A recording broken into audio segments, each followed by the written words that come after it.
What's up everyone, it's Warren, and it's time to vote on the monthly winner for February's Theory Thursday. There were a ton of great theories altogether for February, and some excellent weekly winner theories, and now it's time for you all to vote on which one was your favorite that you think should win the overall month. In this video, we'll do a recap of all the theories that won each week, so at the end of the video, don't forget to vote on which one was your favorite. Also, with the second Avengers Endgame official trailer coming out this morning, I'm going to push Theory Thursday back to tomorrow, which is Friday. That way you can all send me your theories based off of what we saw in this new Avengers Endgame trailer. I'm looking forward to reading some awesome theories about the new trailer. You can find the email to send them to in the description down below.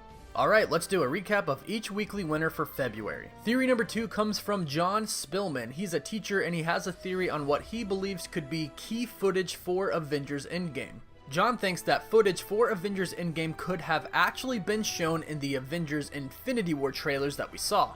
John says there are obviously some discrepancies of what we saw in the Infinity War trailers and what was actually shown in the movie. For example, the Hulk running in Wakanda and fighting alongside the Avengers when the Hulk never came out past the first scene of Avengers Infinity War. What if this is actually footage from Avengers Endgame, since the Avengers will most likely go back in time to change the past to affect the future? And in doing so, it creates a future where the Hulk actually does come out and fights with the Avengers in the Battle of Wakanda.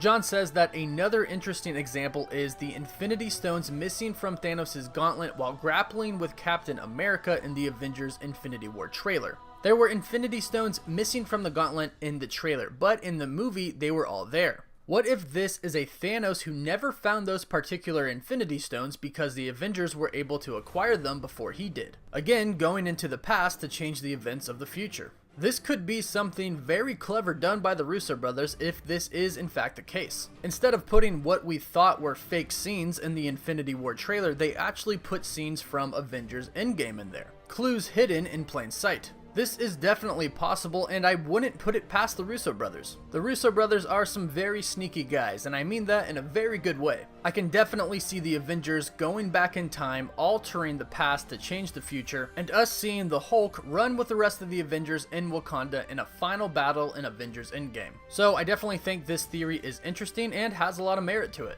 So that theory number 2 comes from Pullmen. BJ says that the biggest theory out there is that the Avengers will use time travel to defeat Thanos and fix what happened in Infinity War with the new quantum realm suits. But BJ says that time travel is too messy. No matter how you go about it, you mess something up. The Avengers are good, but they're not that good. So the Avengers use the quantum realm to travel back in time, and as they do this, they start disrupting timelines. And as they do this, someone catches on and has a big problem with it, and that is the Living Tribunal. A deadly confrontation ensues as the Living Tribunal doesn't know the intentions of the Avengers, so he tries to stop them. As the Living Tribunal confronts the Avengers, he realizes that they have sincere intentions and only seek to undo Thanos' snap. The Living Tribunal, as the second most powerful deity in the universe, places the Avengers back in time in the original timeline to fight Thanos again, but this time on their terms and not Thanos' terms. This is where we will see the footage of the Hulk fighting in Wakanda as we did in the Infinity War trailers. And this time the fight will go differently because the Avengers will know what to do and they'll know Thanos' weaknesses. This is also when some sacrifices come into play. Cap will give his life to save Tony, Tony will retire for good and have a family.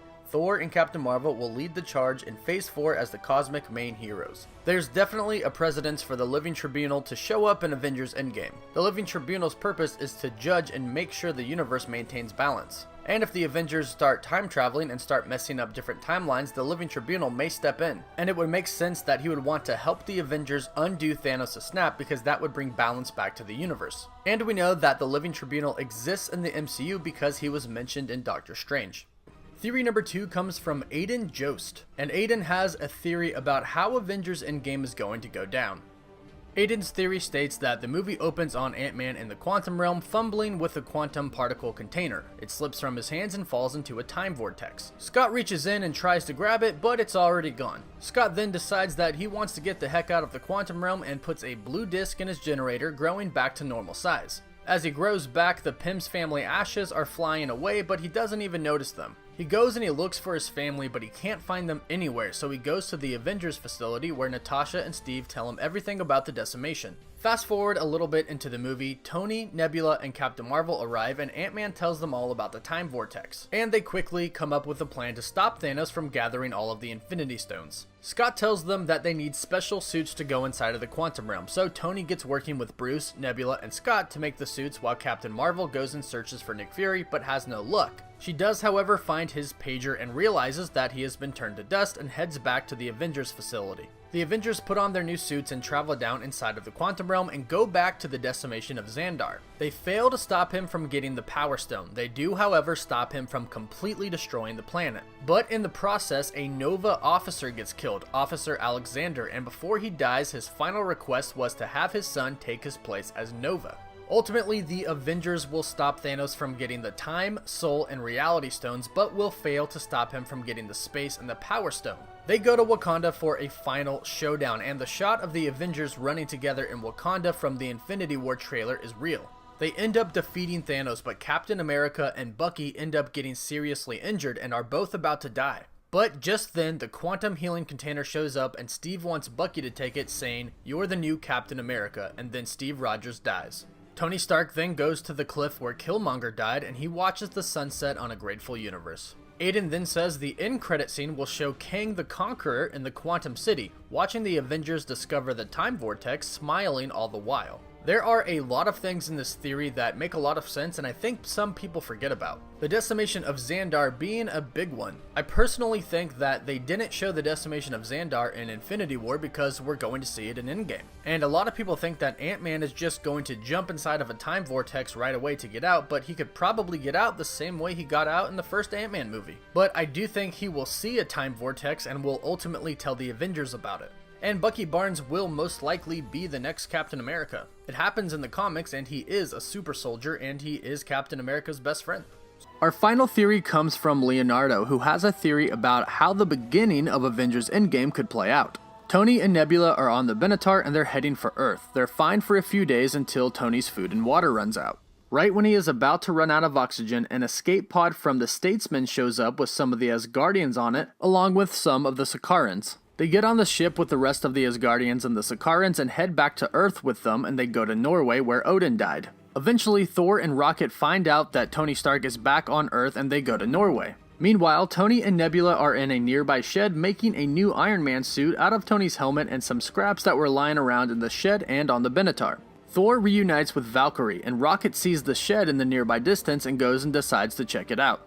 He finds Nebula and Tony, and Nebula tells Tony all about Rocket. Then, Valkyrie, Tony, Nebula, Thor, and Rocket all go back to the Avengers HQ. At the Avengers facility, Tony Stark goes into a storage room and finds some of his barf tech. He uses it on Nebula to find out why she wants to get revenge on Thanos. Tony sees the memories of Thanos adopting Nebula, Nebula's fights with Gamora, and Thanos torturing Nebula to get Gamora to tell him where the Soul Stone was. Nebula keeps working on the Iron Man suit while Tony Stark talks to Rocket and the other Avengers. We do know that there are escape pods out there from the Statesman. The Russo brothers did confirm this, and we have seen some leaked toys of Valkyrie, so we know she'll be in Avengers Endgame. So it is possible that the escape pod that they're on could run into Tony and Nebula on their way back to Earth. And it is highly expected that Thor was going to Norway to build New Asgard, so that's most likely where they're going. And we have seen in the trailer Tony and Nebula working on something. It could be a new Iron Man suit. So there is a possibility of this theory playing out in Avengers Endgame. Alright, those were all the weekly winners for the month of February. Be sure to vote on which one you thought was your favorite and should win the overall monthly prize for February. The current prize right now is 2 IMAX tickets so the winner and a friend can go see Avengers Endgame in IMAX. And again, if you would like to submit your own theory for a chance to end up on Theory Thursday, you can find the email to send them to and the instructions in the description down below. Be sure to vote on which theory was your favorite and be sure to subscribe to my channel to stay up to date on everything related to Marvel. As always, thank you all so much for watching. Woof woof.